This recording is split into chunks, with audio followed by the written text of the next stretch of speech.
Chapter 21 of Zuleika Dobson.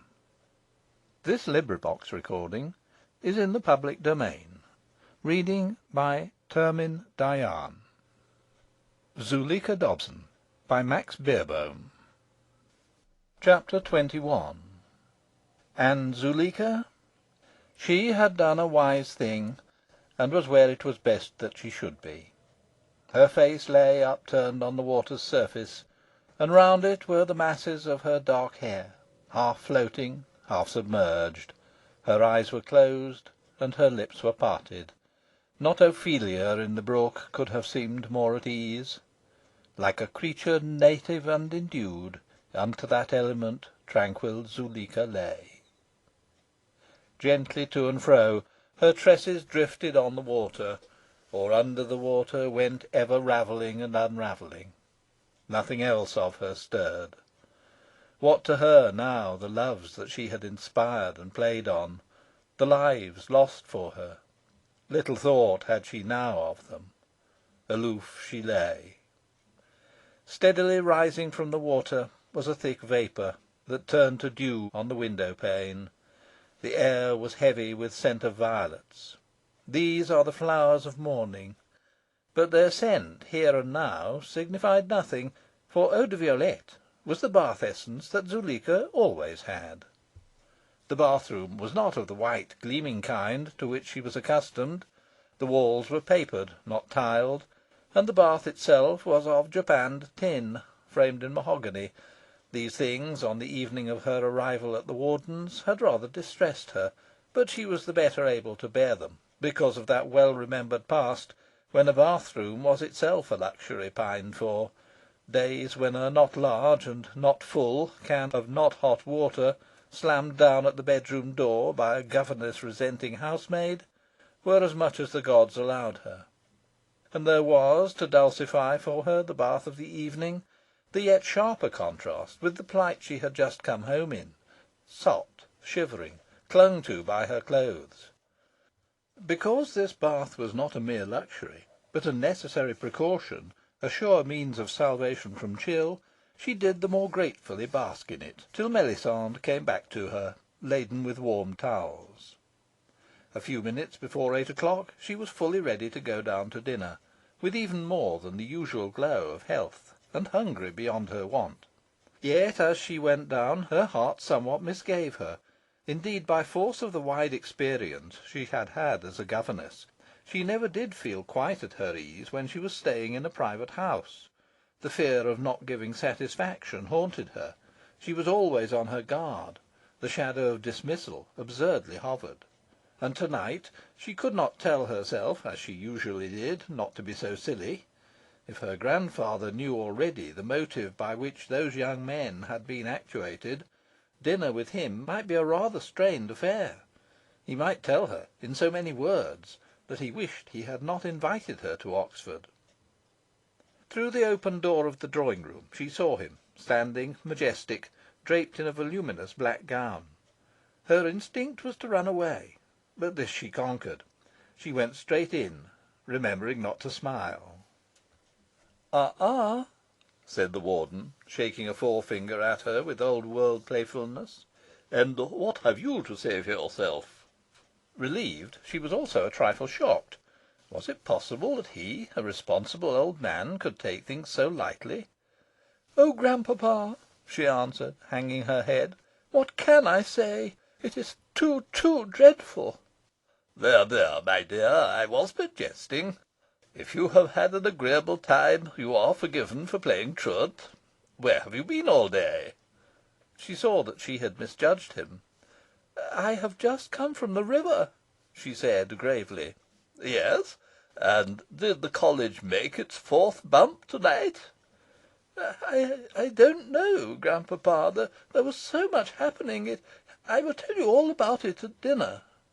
"Ah, but to night," he said, indicating his gown, "I cannot be with you.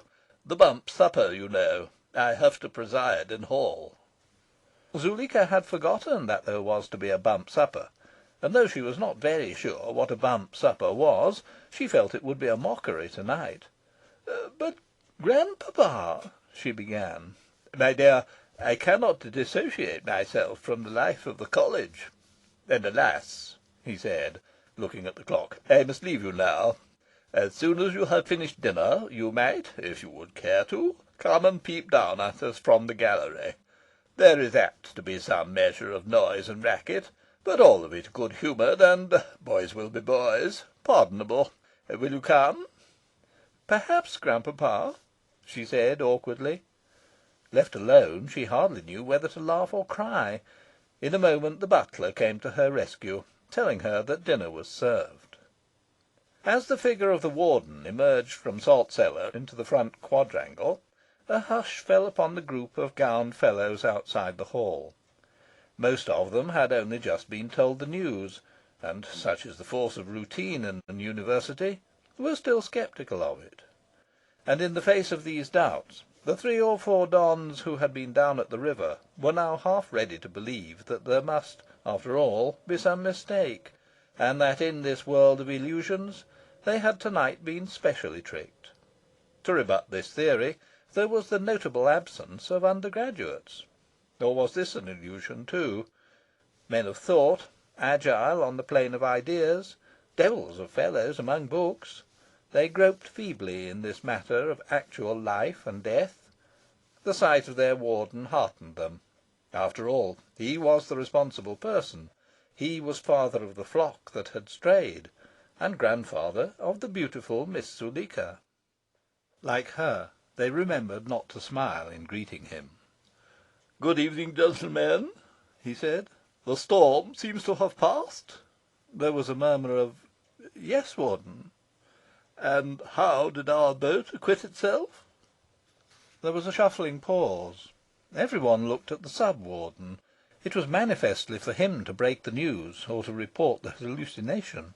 He was nudged forward. A large man with a large beard, at which he plucked nervously. "Well, really, warden," he said, "we hardly know." And he ended with what can only be described as a giggle. He fell low in the esteem of his fellows. Those of my readers who are interested in athletic sports will remember the long controversy that raged as to whether Judas had actually bumped Magdalen, and they will not need to be minded that it was mainly through the evidence of Mr. E.T.A. Cook, who had been on the towing path at the time, that the O.U.B.C. decided the point in Judas's favour, and fixed the order of the votes for the following year accordingly. Thinking of that past sub-warden, whose fame was linked with the sundial, the warden eyed this one keenly. "Well, gentlemen," he presently said, "our young men seem to be already at table. Shall we follow their example?" And he led the way up the steps. Already at table? The don's dubiety toyed with this hypothesis. But the aspect of the hall's interior was hard to explain away. Here were the 3 long tables, stretching white towards the dais, and laden with the usual crockery and cutlery, and with pots of flowers in honour of the occasion. And here, ranged along either wall, was the usual array of scouts, motionless, with napkins across their arms. But that was all. It became clear to the warden that some organised prank or protest was afoot. Dignity required that he should take no heed whatsoever. Looking neither to the right nor to the left, stately he approached the dais, his fellows to heel. In Judas, as in other colleges, grace before meat is read by the senior scholar. The Judas Grace, composed, they say, by Christopher Whitred himself, is noted for its length and for the excellence of its Latinity. Who was to read it to-night? The warden, having searched his mind vainly for a precedent, was driven to create one. "The junior fellow," he said, "will read grace." Blushing to the roots of his hair, and with crab-like gait, Mr. Pedby, the junior fellow, went and unhooked from the wall that little shield of wood on which the words of the grace are carven. Mr. Pedby is, a mathematician. His treatise on the higher theory of short division by decimals had already won for him an European reputation. Judas is, proud of Pedby, nor is it denied that in undertaking the duty thrust on him, he quickly controlled his nerves, and read the Latin out in ringing accents. Better for him that he had not done so.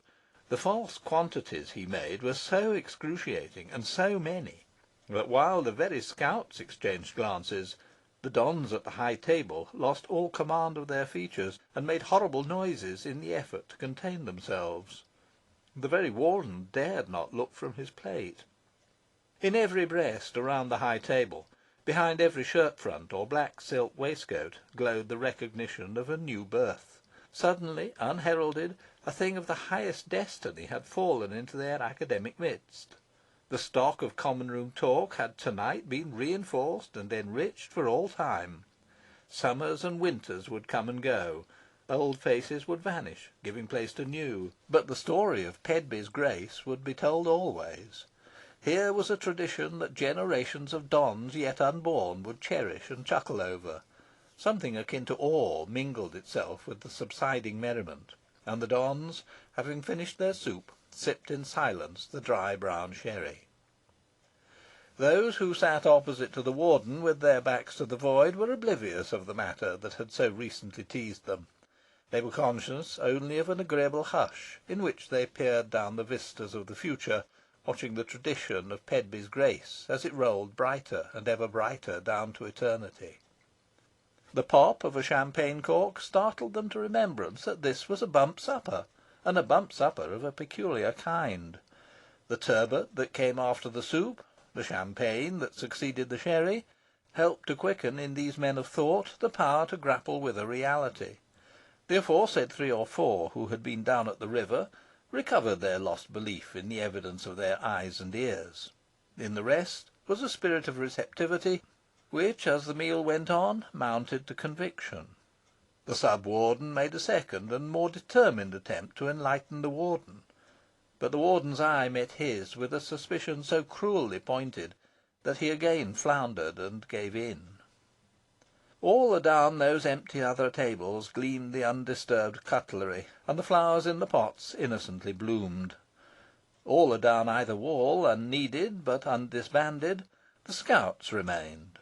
Some of the elder ones stood with closed eyes and heads sunk forward, now and again jerking themselves erect and blinking around, wondering, remembering. And for a while this scene was looked down on by a not disinterested stranger. For a while, her chin propped on her hands, Zuleika leaned over the rail of the gallery, just as she had lately leaned over the barge's rail, staring down and along. But there was no spark of triumph now in her eyes, only a deep melancholy, and in her mouth a taste as of dust and ashes. She thought of last night, and of all the buoyant life that this hall had held.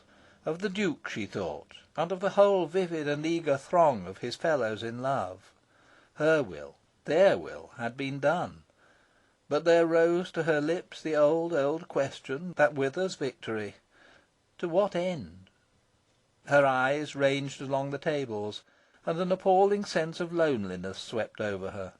She turned away, wrapping the folds of her cloak closer across her breast. Not in this college only, but through and through Oxford, there was no heart that beat for her. No, not one, she told herself, with that instinct for self-torture which comes to souls in torment. She was utterly alone to-night in the midst of a vast indifference. She! Was it possible? Were the gods so merciless? Oh no, surely. Down at the high table the feast drew to its close, and very different was the mood of the feasters from that of the young woman whose glance had for a moment rested on their unromantic heads. Generations of undergraduates had said that Oxford would be all very well but for the dons. Do you suppose that the dons had had no answering sentiment?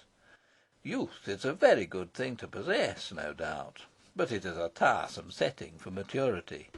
Youth all around, prancing, vociferating, mocking, callow and alien youth having to be looked after and studied and taught, as though nothing but it mattered, term after term.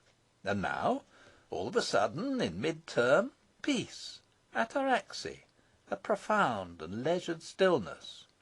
No lectures to deliver to morrow. No essays to hear and criticise. Time for the unvexed pursuit of pure learning. As the fellows passed out of their way to common room, there to tackle with a fresh appetite Pedby's Grace, they paused, as was their wont, on the steps of the hall, looking up at the sky, envisaging the weather. The wind had dropped. There was even a glimpse of the moon riding behind the clouds. And now a solemn and plangent token of Oxford's perpetuity. The first stroke of Great Tom sounded. End of Chapter 21.